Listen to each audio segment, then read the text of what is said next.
और बड़ी खबर है, लखनऊ अग्निकांड के बाद एक्शन लिया गया है। कानपुर में 22 कोचिंग सील किए गए। फिजिक्स वाला कोचिंग भी सील किया गया। मानकों के खिलाफ ये कोचिंग सेंटर्स चल रहे थे।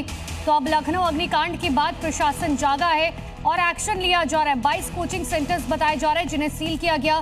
फिजिक्स वाला कोचिंग सेंटर भी है जिसे सील किया गया है।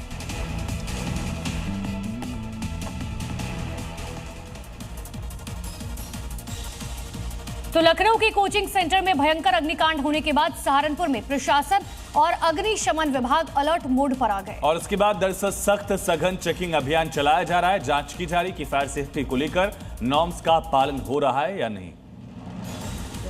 सहारनपुर सिटी मजिस्ट्रेट, मुख्य अग्निशमन अधिकारी, थाना सदर बाजार की पुलिस ने मिलकर शहर के अलग अलग कोचिंग में जांच पड़ताल की जा रही है, क्योंकि जिले में 200 से ज्यादा कोचिंग संचालित हैं, जिसमें सुरक्षा मानकों की अनदेखी हो रही है। ज्यादातर कोचिंग सेंटर ऊपरी मंजिल पर हैं, जिनमें जाने और आने के लिए केवल एक दरवाजा है, जिनमें आग की दुर्घटना से बचने के इंतजाम नहीं है। इसी को देखते हुए अधिकारियों ने बताया कि चेकिंग लगातार जारी रहेगी और यदि किसी संस्था में आवश्यक सुरक्षा मानकों का पालन नहीं किया गया तो कड़ी कार्रवाई की जाएगी। और लखनऊ अग्निकांड में बड़ा खुलासा हुआ है। परिसर में 20 केवी का बिजली कनेक्शन था। आवासीय परिसर में कमर्शियल कनेक्शन था। स्वीकृत लोड से ज्यादा 34 किलोवाट बिजली की खपत हो रही थी। सोचिए, एक आवासीय मकान के नक्शे पर कमर्शियल कॉम्प्लेक्स चलाया जा रहा था और उस पर भी कमर्शियल वाट का मीटर है वो दिया गया था। अलीगंज में हुए अग्निकांड मामले को लेकर कई तरह के खुलासे हो रहे हैं। सबसे बड़ा खुलासा ये है कि इसी बिल्डिंग के नाम पर जो कनेक्शन लिया गया था वो जो है बहुत कम क्षमता का लिया गया था।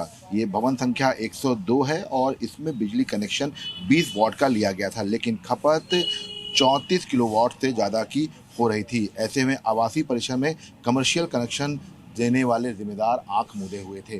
आप तस्वीरें देख सकते हैं कि सामने की तरफ ये जो तमाम एसी जो हैं वो लगाए गए हैं। आप अगर देखेंगे संख्या तो 4 सामने की तरफ आपको एसी दिखाई पड़ेंगे, 4 जो है जो बैक है एसी का वो आपको सामने तरफ दिखाई पड़ेगा। रेजिडेंशियल जगह पर कमर्शियल का बाकायदा जो कनेक्शन है वो दिया गया था। तो अग्निकांड के बाद अब लखनऊ विकास प्राधिकरण यानी कि एलडीए भी सवालों के घेरे में है, क्योंकि जिस बिल्डिंग में आग लगी थी 2016 में उसको गिराने का आदेश जारी किया गया था, लेकिन 2 महीने में ही आदेश को निरस्त कर दिया गया। जबकि लखनऊ विकास प्राधिकरण ने बिल्डिंग मालिक वीरेंद्र प्रताप शुक्ला के खिलाफ मुकदमा दर्ज कराया था, क्योंकि 10 मई 2016 को जांच में अथॉरिटी को निर्माण अवैध मिला था, इसलिए बिल्डिंग के ध्वस्तीकरण का आदेश जारी किया गया था। लेकिन 5 जुलाई 2016 को इस आदेश को रद्द कर दिया गया। हालांकि हादसे के बाद एक बार फिर प्राधिकरण एक्शन में है। एक आंतरिक जांच समिति गठित कर दी है, जो मकान बनाने के नक्शे की परमिशन से लेकर नियमों के खिलाफ हुए निर्माण और इसके इलेक्ट्रिसिटी लोड समेत कई पॉइंट्स पर जांच करेगी। और अब देखते हैं राज्यों से जुड़ी इस वक्त की 5 बड़ी खबरें।